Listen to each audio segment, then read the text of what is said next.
So my name's Antonio. I'm going to kick off this meeting. I wanted to thank you all for coming out today. I know this is a bumpy road, but I'm glad that we're having this first meeting. So basically, it's going to be kind of an introduction of what the club is, who the exec members are, and our kind of plans for the future. And we're going to have some discussion about some blockchain topics. So feel free to chime in. First off, yes. So we're introduce Marco. He is not here yet, but I'm sure he'll be here soon. But he is our kind of advisor or mentor for the club. He's the professor for blockchain on campus, so he's extremely qualified.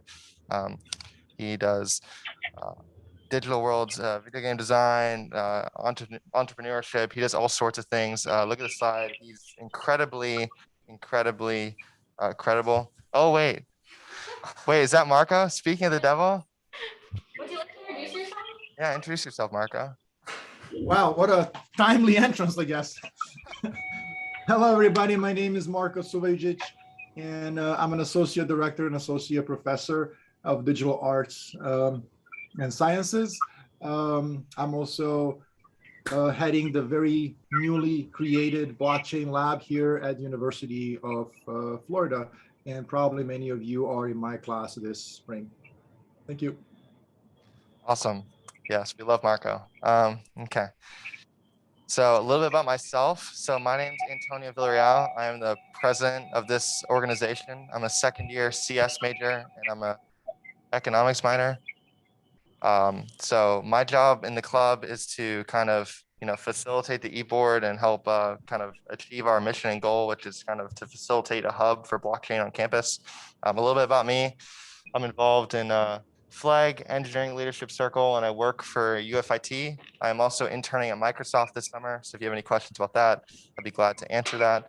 The reason why I'm here is because I'm interested in kind of the technology side and learning more about, like the more the CS side, and I'm interested in future applications like supply chain, decentralized banking, cryptos, NFTs, etc. There's some of my hobbies. I'm a nerd, as you can see, so if you have anything you want to argue about or talk about, feel free to reach out. But up next, Brian. Brian, he's probably on the way, but he's our treasurer. So he's a third-year mathematics major. He organizes our money, but we'll probably hear more from him very soon. Maria, you want to introduce yourself? Yeah, sure. So hi, everyone. And I'm so excited to be here and to know that we launched this club again for the spring semester. So congrats to all the board team. Thank you very much, Marco, for your support. And thank you very much for joining us today. And if you follow us on social media, please keep following. We are preparing something very exciting for the semester. And a couple of words about myself. My name is Maria, and I am a fifth-year PhD student. So basically, I will be graduating this summer, but I'm so excited to be a part of the club this semester. I've been following this club actually since 2017, and I have been a part of the club during the different periods in the market. We experienced a lot of trends, a lot of correlation, but hopefully this time we will get a lot of new members. So basically, I am interested in blockchain from multiple perspectives. Technology and business applications are the primary ones. I'm also interested in the economics of blockchain, and that's what the bulk of my research as a graduate student addresses. And also, I think that the education in blockchain topic is highly underrepresented currently on the market anywhere in the world. And I am glad that Gator Blockchain Club, the UF Blockchain initiative chaired by Marco, and the Marco's class actually are the pioneers in our university. So cheers to all, and thank you very much, and looking forward to hear back from what your interests are. Yeah, that was a great introduction. Thank you, Maria. Brian just got here. So Brian, do you want to introduce yourself? Okay. Yeah, mine's this on? All right, mine's short and simple. I'm a third-year mathematics major. So I'm the treasurer. I just kind of organize all the funding for any events we do, GBMs, flyers, whatever it might be. Yeah, interest in blockchain.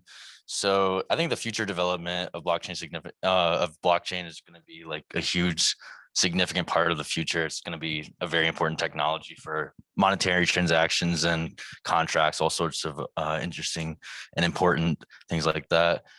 Hobbies, what can I say? Cooking, working out, video games. Like I'm your average guy. Who's next? Matthew. Hello, everyone. My name is Matthew Holland. I'm a second-year civil engineering student. I got into, I'm the VP of Public Relations, but I'd say I more so got into crypto when, I'm gonna say like early 2001, maybe January. I caught Ethereum when it was at like 1,300. I'm like, let's go, and then it shot up. But I've gotten kind of interested in NFTs. They're kind of cool. Like I think of it as like leveraging your crypto plays. I'm not like a huge trader. Like I'm not like staring at like candlesticks all day and like trying to just make like minimal profit. But I enjoy like doing that part of it. And then I've also like learned about some like types of decentralized financial programs. Like there's this one ecosystem on Algorand that I've gotten pretty big into. It's called Yieldly. And as for my hobbies, I spend a good amount of time reading Reddit and like Medium articles. Yeah, it's not the most fun thing, but I enjoy doing it. And then trading, I'm not like, it's more so like swing trading, like as I said earlier. And then GameStop. I love GameStop. I think it's a great company. And yeah, that's all I have to say about that. Okay, hello, my name is Lawrence. So I'm a second year chemical engineering student, also an economics minor. And my role is I'm the external vice president or vice president of external affairs. And I help bring in guest speakers and organize professional events. So I'm interested in blockchain like most people because of like NFTs and crypto, but also applications like Antonio said, like supply chain was very interesting. And that's why I'm here. My hobbies, I'm in flag, it takes up a lot of my time, but I also love to like watch movies like of all genres, and then also a big Star Wars Marvel guy. So that's me. All right, I'm Haley D'Angelo. I'm the internal affairs person. I'm a third year digital arts and science. Okay, I feel short. Of course, I'm like placed like between like two of the tallest people. Just makes me look even worse. But I'm third year digital arts and sciences major. I'm kind of your go-to person for general body meetings, social events, anything else that we're looking for. I mean, just let me know. I would love to put on more. My interests, NFTs, the application of like blockchain technology, and then like video games and stuff. I'm actually in Marco's blockchain innovation course this semester, woot woot. And we've literally been spending a couple days now talking about NFTs, like application in video games with like skins and stuff. And like, that's something that I'm really interested in.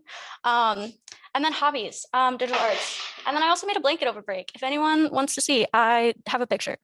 But that's me.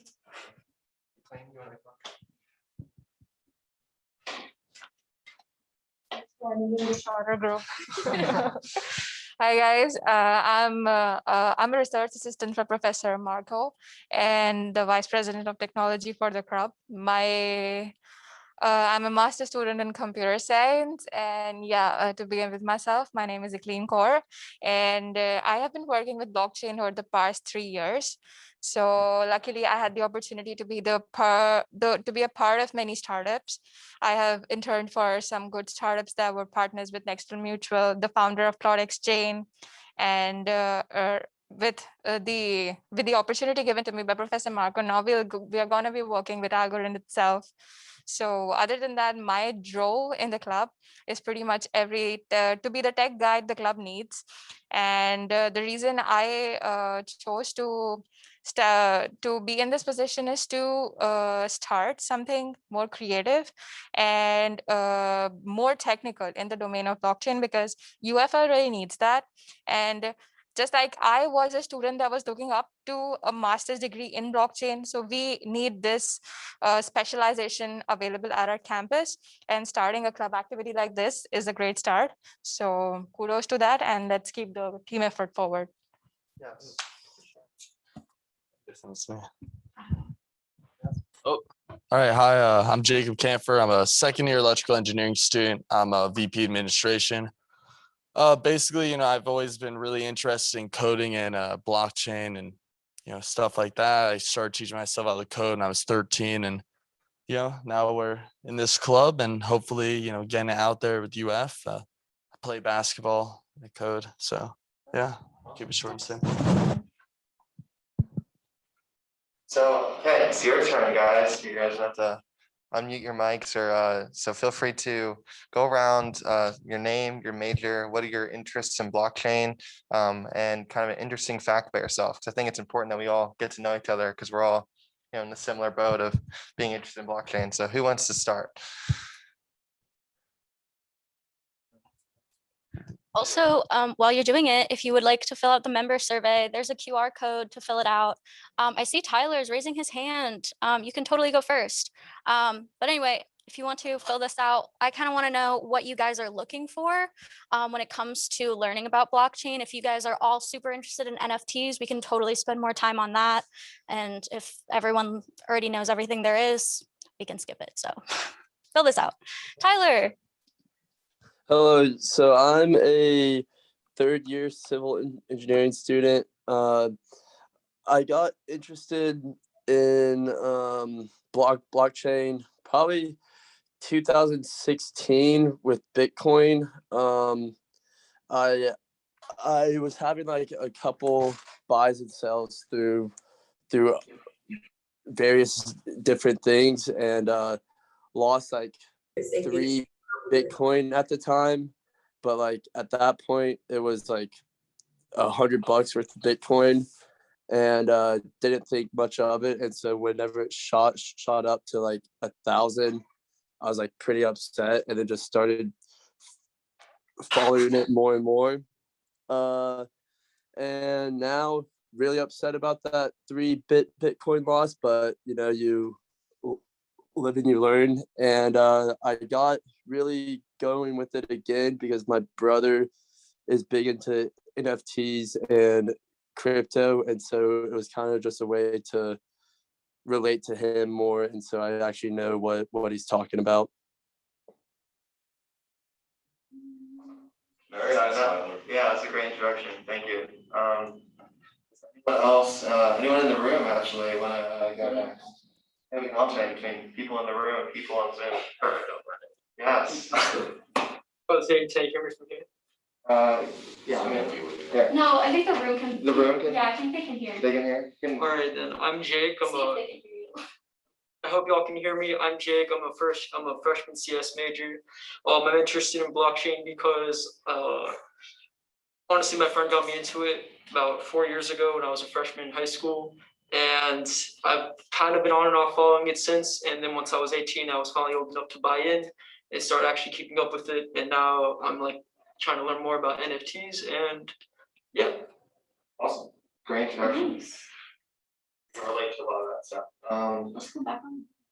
Online, it's your turn now. I'm gonna start calling out names. Okay. John Pablo. Okay. Let's go next online. Other than Maria Larkin. Oh, yes, I can go. Can you guys hear me? Yeah. We can hear you, yes. You guys can hear me? Yes, whenever you're ready. Oh, okay. So I'm Juan Pablo. I'm a fourth year CE major, and I'm just interested in learning more about crypto and NFT. And interesting fact, I think I heard some of you guys were from Flag, so I was back in Flag in 2018, so it's nice to see some people from there. Awesome. That's awesome. Great. Yeah, we're also on evening for Flag as well, so that's kind of funny. Yeah. Okay. Great. That's awesome. In person's time. Okay. Yes. So I'm JP, and I'm a fourth year journalism major. And I'm just here I'm interested in learning more about crypto, NFTs. I've read articles on it. I know I have a few friends who've done it, but I'm just interested in learning more. Just getting tips and. Nice. For sure. Awesome. Yeah. Okay. Calling people out? I am. Wait, I'm just curious. All right, raise your hand either on Zoom or in here if you yourself own an NFT. Oh yeah, I'm just curious. I'm just curious. Could you repeat the question, please? Raise your hand or like just like reveal yourself if you own an NFT. Everyone seems to be interested in it. I'm just curious if like it's like a hard barrier of entry or. All right, who wants to introduce themselves next? Joseph, you're leaning towards this. Does anyone online want to introduce themselves before we move on? How many people are interested in the classroom? Own NFT? Oh, one. And you, Matthew? I have, yes, I do too. And Jacob, okay. You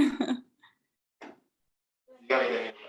How many keys do you guys own? What's that? Go back to this one. Oh, yeah. Okay, go back to the slide. Oh. NFTs. Okay, no, I'll explain. Wait, no. All right, so these ones are on the Solana blockchain. You probably heard of Solana. It's like Sol.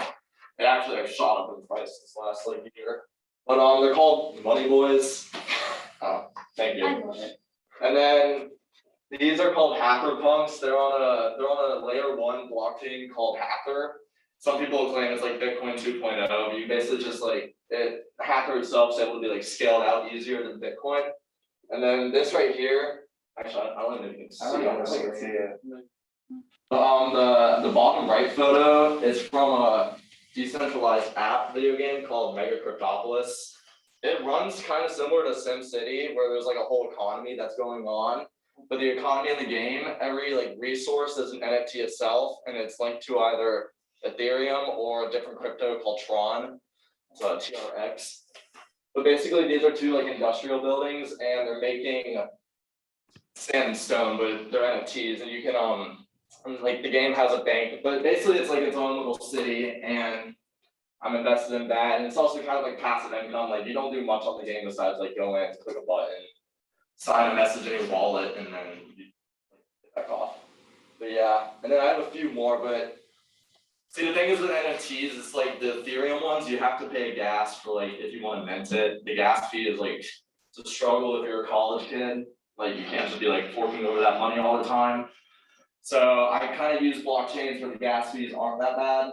Hopefully, the thing is that like Ethereum right now is the big network that everyone's using, or like some others are becoming more prominent, but at the moment Ethereum's like so entrenched that it's like it's gonna take some time for it to happen. Awesome. Great. Anyone else want to go?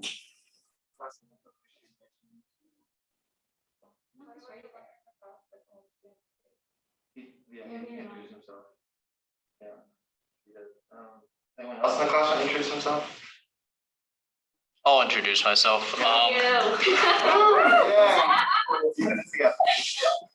My name's Ryan Pytosh. I'm a third-year chemical engineering student.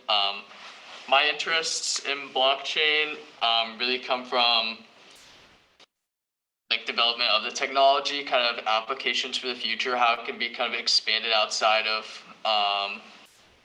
how it's kind of viewed now. I guess one application of that is like NFTs, how it's expanded kind of into that space from just being another form of a currency. So I'm really interested in like, you know, join the club, meeting people who are interested in it similarly to me, and learning about and advancing the technology for future applications.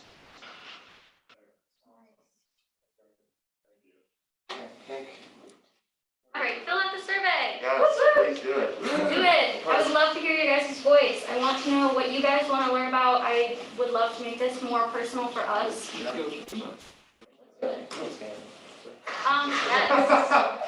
So the ones that are presenting.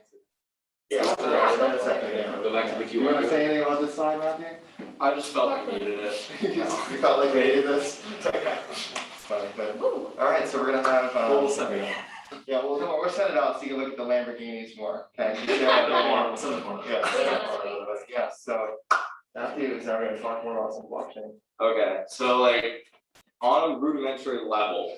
Okay, so blockchain technology, it's like, it's weird because a lot of people think, or like, I guess like the general population, they're gonna think like blockchain's Bitcoin, Bitcoin's blockchain, but like blockchain is more like I want to say it's like a computer science like fundamental that has been basically researched upon, and it's in its development process, and we're seeing how there's monetary value that's attached to it.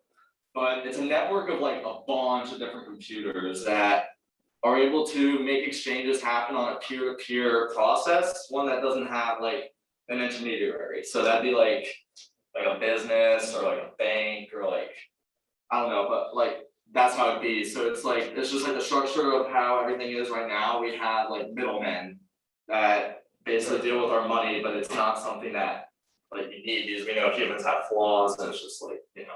So now there's like a whole technology where it's based on code, but basically how it works is that it's done by creating a mechanism, or by creating trust through a consensus.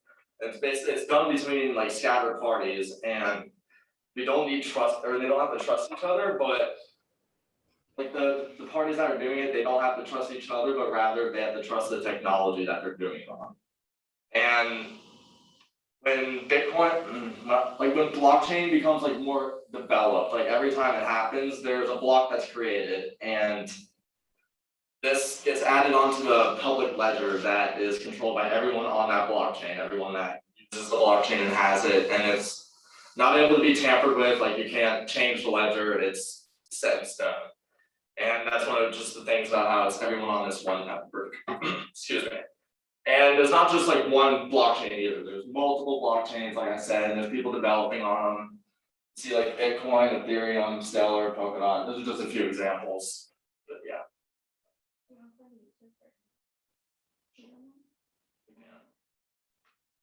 Okay. I also have a pretty little.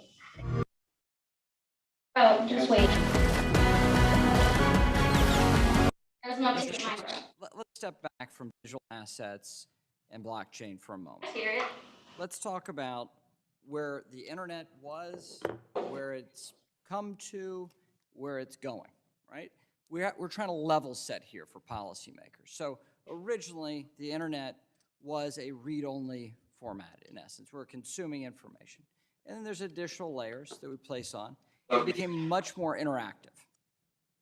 But counterintuitively, much more interactive, but much more centralized in Web 1, Web 2. What we're hearing now is Web 3. Policymakers need to understand the nature of Web 3. This is a hearing about a component of Web 3.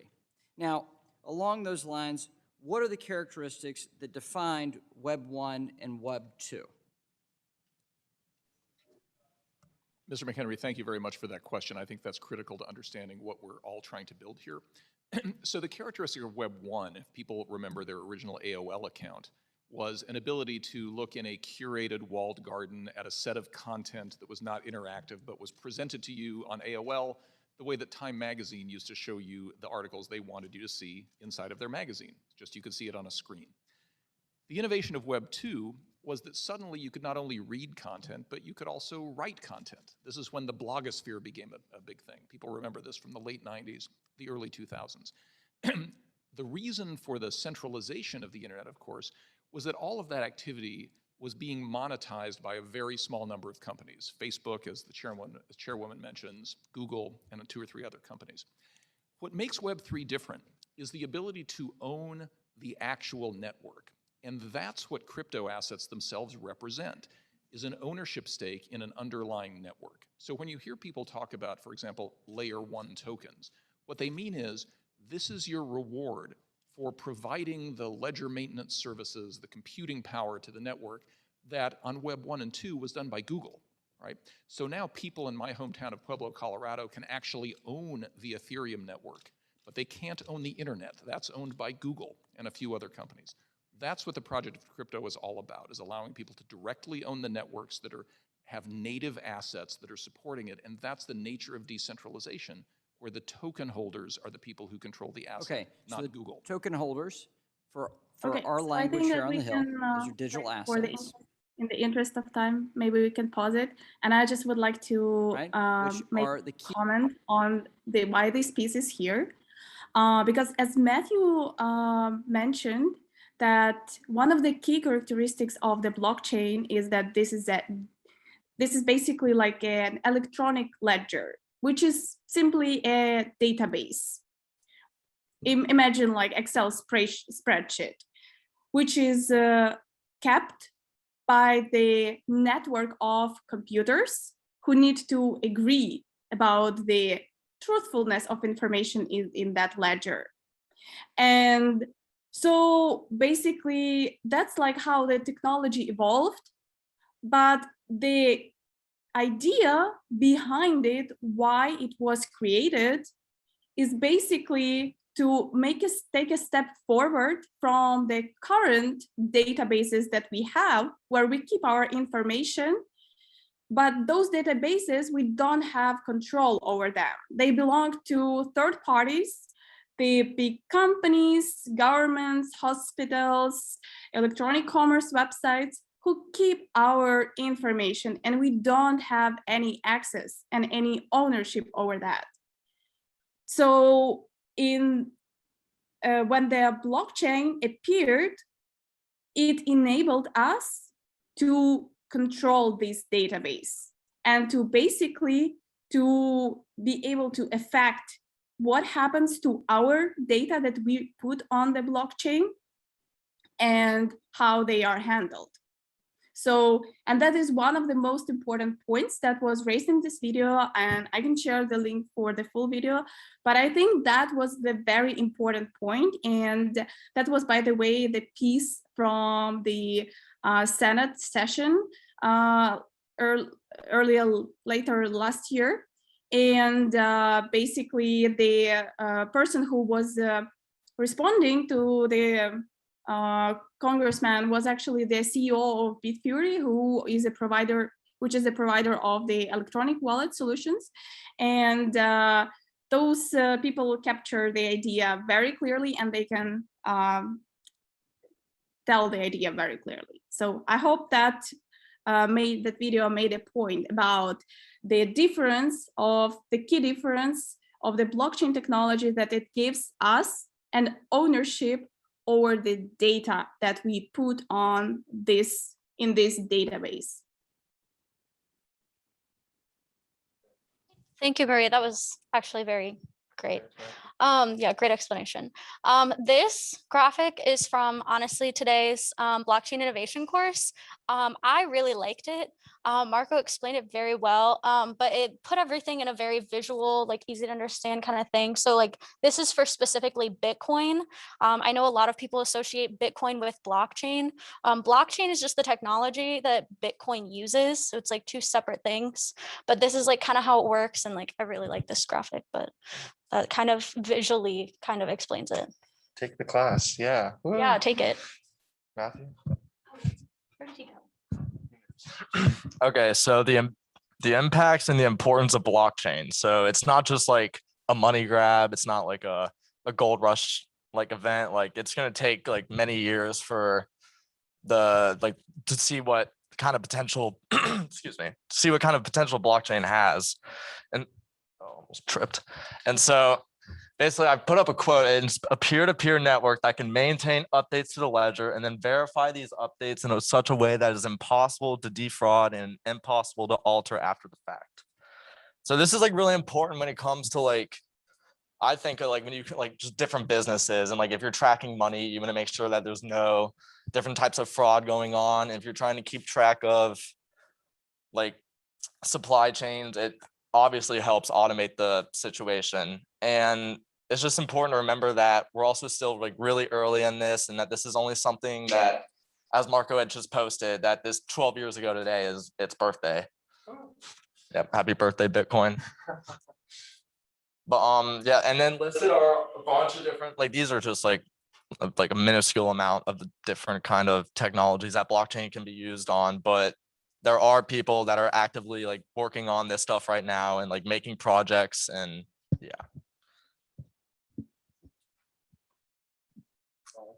How long is this video? I clipped it. I think it's like you haven't seen this. 3 minutes. Sure. He called the cryptocurrency a fraud back in September of last year, but he later said he regretted his choice of words.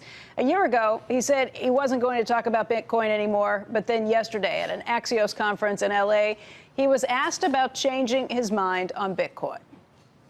I never changed what I said. I just regret having said it. I didn't want to be the spokesman against Bitcoin. I don't really get that's the point, okay? And blockchain is real, it's technology, but Bitcoin is not the same as a fiat currency.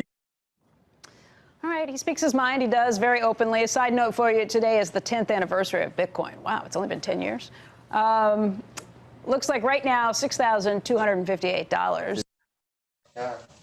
Okay. So I figured we could use this slide as like an open discussion, but like, why do you think that a person like a big banker would be saying such remarks about Bitcoin?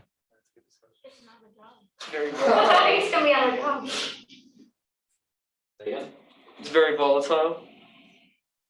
That is a good point. It is up and down. We've seen how it can dip like 80%. You're like, For sure. Yeah. If you're the CEO of JP Morgan, why do you want decentralized finance? Exactly. You don't. great point. That really hits it on the head. But yeah, so it's like, I don't want to say be spectacle, but like if you read stuff in the news where it's like, wow, that's kind of like a weird topic, or like you might not agree with it. It's like just be careful with what you're reading, because like there's people with a lot of money that will sway opinions on different stuff just for their benefit. Sure. Biases and stuff. Rhea, you want to say something? Yeah, I would back up Matthew, and I would say do your own research. Right. Yeah. For sure. JP. Stop. Reluctant. No. Oh, okay. Okay, so we can do another count if you don't mind sharing, but how many of you guys like own crypto? Okay, fair amount. All right, well, I put this slide up here. Yeah. These are all, oh, well, you want to, it doesn't matter. These are all just a bunch of like centralized exchanges that you can buy cryptocurrencies on. Some of these offer better like reward stakings than others. That's another thing you just gotta do your own research on. Some have like NFT platforms. I know crypto.com does. Here, I'll look. What do you guys use? Do you guys use any of these? Who raised their hand? Yeah, I like Coinbase sometimes. Yeah. Yeah, right now Coinbase is probably one of the most popular since it's, based in the US. It's easy just to download on your phone, set up an account. It takes like really ease of use. Yeah. It takes no time. There's barely any fees. It's Pro. Semi-safe. If you use Coinbase Pro, it's still free, and you could set limits, like when buying stocks, upper limits for buy and sell. So it just gives you a lot more options. Some of these are better than other, like crypto.com is only really good for like NFT stuff, because at the end of the day, like, I just feel like it's not as trustworthy, but yeah, it's really do your own research too. It's like, but these are like top exchanges, like, yeah.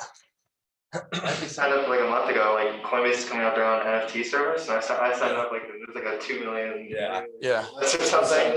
Good day. Coinbase is releasing an NFT wallet. Yeah, that's awesome.